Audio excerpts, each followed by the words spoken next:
So there's going to be just a quick video on this new Honda hydrostatic snowblower that I put some extra LED lights on. Got a ATV kit that came with the switch and everything, the relay, and just hooked it directly up to the battery. Probably not the best, but I needed to get it done quick at work. Maybe this summer I'll do it better.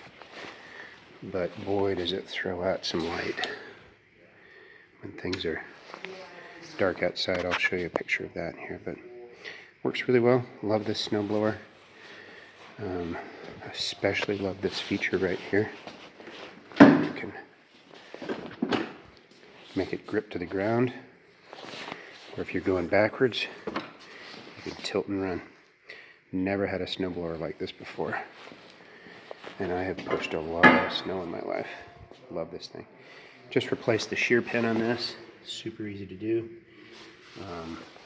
You want those things to break. I hit a piece of equipment, a piece of metal outside, and nothing got broke on the piece of equipment or on this, but the shear pin broke like it was supposed to, so it's perfect. So just replacing that. Alright, I'll show you some outside pictures here.